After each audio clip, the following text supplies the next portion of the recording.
اسرائیلی product ہو یا U S products ہو، ان کا ہم کسی سچویشن میں بائیکاٹ کر دیتے ہیں. تو اس پہ علماء کی کیا رائے ہے اور ایک مسلمان کو کیا کرنا چاہیے؟ دیکھیے، جہاں تک یہ معاملہ ہوتا ہے، اس کو کوئی بھی کسی بھی قوم کے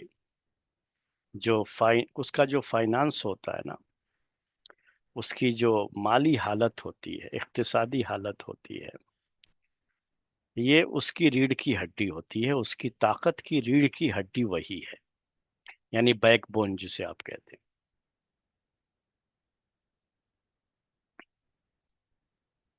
یہ اللہ کے رسول صلی اللہ علیہ وسلم نے بھی کیا ہے اپنے دور میں. میں یہاں بائیکاٹ اور کرنے نہ کرنے کی وہ بحث لے کر کے نہیں بیٹھا ہوا ہوں. میں صرف آپ کو ایک چیز بتا رہا ہوں. اس میں اس کے بارے میں کوئی جواب نہیں دوں گا. میں صرف یہ بتانا چاہ رہا ہوں کہ کسی بھی قوم کی جو طاقت ہوتی ہے، اس میں اس کی جو فائنانشیل کنڈیشن ہوتی ہے نا، وہ اس کی ریڑھ کی ہڈی ہوتی ہے. پیارے نبی صلی اللہ علیہ وسلم نے مدینے میں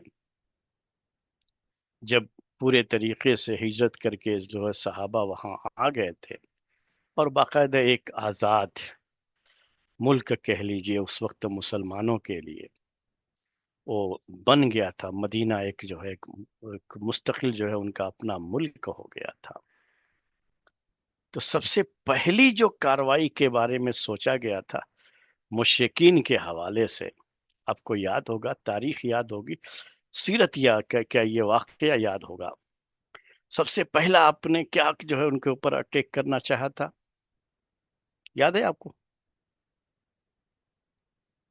نہیں شک، ایسے تو ان کے یاد راستے نہیں ہے.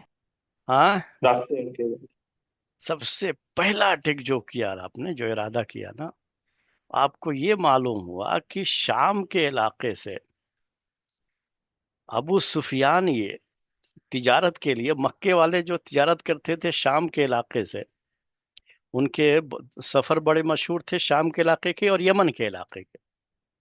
یہ سب چیزیں آپ پڑھے ہوں گے، جو سنے ہوں گے کہ تو وہ شام کے علاقے میں تجارت کے لیے گیا ہوتا. تو شام جانے کا جو راستہ تھا نا، وہ مدینہ ہو کے گزرتا تھا ان کا. تو اللہ کے رسول صلی اللہ علیہ وسلم کو علم ہوا تھا کہ وہ تجارتی قافلے کے ساتھ، تجارت اس زمانے کی وہی ان کی فائنانس تھی، طاقت تھی ان کی. وہ شام کے وہ جو ہے سفر سے واپس آ رہا ہے. اسی قافلے کو ٹارگٹ کیا تھا آپ نے جو بدر کی لڑائی ہوئی تھی. لیکن ابو سفیان کو پہلے علم ہو گیا تو تھوڑا راستہ بدل کے وہ نکل لیا، واپس نکل لیا تھا. سنے ہوں گے نا یہ آپ؟ ہلو، جی شیخ. سنے ہیں یہ؟ پہلے سنے تھے؟ جی اتنا علم نہیں تھا، تھوڑا بہت تھا، آج کلیئر ہو گیا. تو یہ جو ہے آپ نے پہلے وہی ٹارگٹ کیا تھا. اس کے بعد جو تو بھاگ نکلا، پھر جو ہے وہ مکے سے فوج لے کر کے آ گئے تو بدر کی لڑائی ہوئی تھی اصل میں.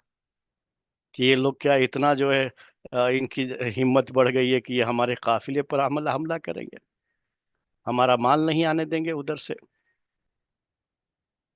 تو جو ہے وہ وہاں سے وہ لوگ آئے تو پھر جو ہے بدر کی لڑائی ہوئی تھی، جو پہلی اسلام اور کفر کی بڑی لڑائی. چھوٹی موٹی اس سے پہلے بھی ہو چکی تھی، سیرت کی کتابوں میں موجود ہے. تو یہ سب چیز ہے. تو یہ یاد رکھ لیجئے کہ کسی بھی قوم کی یہ بات ہوتی ہے. یہ مسئلہ ایسا نہیں ہوتا ہے جیسے یہ بہت جذباتی قسم کے لوگ ہوتے ہیں. جذباتی سمجھتے ہیں جی شیخ. کہ جو سینسیئر نہیں ہے، جذباتی قسم کے لوگ ہوتے ہیں بہت زیادہ. یعنی وہ جو کیا کہا جاتا ہے انگلش میں اس کو، تو ایسے لوگ کیا کرتے ہیں کہ جب کچھ واقعہ ہوگا نا تو ایزی بائیکاٹ کرو، بائیکاٹ کرو. بائیکاٹ کہاں ہوتا ہے پورا معلوم ہے آپ کو؟ صرف وہ جو سوشل ویب سائٹ جو ہے نا اسی کے اندر ہوتا ہے، جی شیخ. اور ریئل لائف میں نہیں ہوتا ہے. جی شیخ، اس لیے میں بھی کنفیوز ہوا تھا کیونکہ میں عمرہ کے لیے گیا تھا اور میں نے وہاں پہ دیکھا کہ جو کچھ برانڈس جن کا لوگ بائک آؤٹ کرتے ہیں وہاں پہ وہ کھلے عام لوگ آرام سے وہ برانڈس وغیرہ خرید رہے تھے. تو میں نے سوچا کہ بیٹر ہے کہ میں کلیئر کروں اس بات کو کہ جی ہاں، تو یہ ہو جی جاتا ہے کہ ہم کیا ہے ساری چیزوں کا جو بائیکاٹ کرتے ہیں، کہاں کرتے ہیں معلوم ہے؟ صرف ویب سائٹوں پہ کرتے ہیں، جی صرف جو ہے سوشل میڈیا پہ کرتے ہیں، لوگوں کو صرف اعلان کرتے ہیں، اور خود ہماری اپنی زندگی کا حال یہ ہوتا ہے کہ ہماری جو ریئل لائف ہے اس میں کہیں بائیکاٹ نظر نہیں آتا ہے۔ اس سے صرف یہ فائدہ ہوتا ہے، فائدہ کس کا ہوتا ہے؟ دشمنوں کا ہوتا ہے، کہ اسی کو دکھا کر کے وہ اپنے لوگوں کو اس کے لیے آمادہ کرتے ہیں کہ دیکھو وہ لوگ آپ کا بائیکاٹ کرتے ہیں، تو آپ ان کا بائیکاٹ کیوں نہیں کرتے؟ آپ ان کے سامان مت خریدو، آپ ان کی یہ چیزیں مت کرو۔ تو یہ کیا ہوتا ہے؟ یہ جذباتی لوگوں سے یہ نقصان ہو جاتا ہے، اس کا کوئی فائدہ نہیں ہوتا ہے، وقتی طور پر بھی نہیں ہوتا، بعد میں بھی نہیں ہوتا ہے، کوئی اس کا فائدہ نہیں ہوتا آپ کو جو ہے۔ بلکہ آپ کی سوچ ہونی چاہیے نا اس طرح کی، آپ کا اس پہ کہیں کچھ جو ہے ظاہر کرنے کی ضرورت نہیں ہے، کچھ بیان کرنے کی ضرورت نہیں ہے، بلکہ آپ کے اندر وہ سوچ ہونی چاہیے۔ اور اللہ تعالیٰ نے اگر آپ کو صلاحیت دی ہے تو آپ کو سمجھنا چاہیے کہ ہم کس کی جو ہے ہاتھ کو مضبوط کر رہے ہیں اور ہم کیا کر رہے ہیں۔ آج تعجب یہ ہوتا ہے ہم کو کہ اس سوشل میڈیا اور سوشل جو ہے میڈیا پلیٹ فارم کو ہم استعمال کرتے ہیں، اور اس میں باقاعدہ لسٹ بنا کر کے پیش کرتے ہیں کہ آپ جو ہے ان چیزوں کا بائیکاٹ کیجئے، یہ فلاں کمپنیاں فلاں ملک کی بناتی ہے۔ اور اس کو پھیلانے کے لیے ہم جس سوشل میڈیا پلیٹ فارم کا یوز کرتے ہیں، ہم یہ نہیں بتا پاتے کہ یہ بھی تو انہی کا ہے جس کے ذریعے سے ہم اس کو پھیلا رہے ہیں۔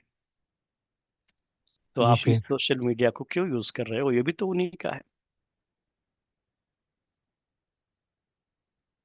ہمارا تو اپنا، ہم نے تو کبھی کچھ توجہ ہی نہیں دی نا کہ ہمیں کیا کرنا چاہیے، کیا ہونا چاہیے، کیا کرنا چاہیے تھا۔ تو سنجیدگی کے ساتھ جو کام کرنے کے تھے اس سے تو ہم لوگ بہت دور رہ گئے، جذباتی نعرے رہ گئے ہمارے پاس، اور وہ پلاننگ جو بہت جو ہے لمبی مدت تک کے لیے وہ پلاننگ ہوتی ہے، وہ کہیں نظر نہیں آتی، کیونکہ نہ کوئی لیڈر ہے، نہ کوئی لیڈرشپ ہے، اور ہر کوئی جیسا سمجھ میں آتا ہے ویسا کرتا ہے، اور یہ ہر کوئی یہ سمجھتا ہے کہ سب سے اچھا کام دنیا میں ہی کر رہا ہوں۔ یہ سب ہماری غلطیاں ہیں جی۔ جزاک اللہ شیخ۔ السلام علیکم شیخ۔ وعلیکم آج السلام۔ ایک ہم لوگ کچھ کام کرتے ہیں اور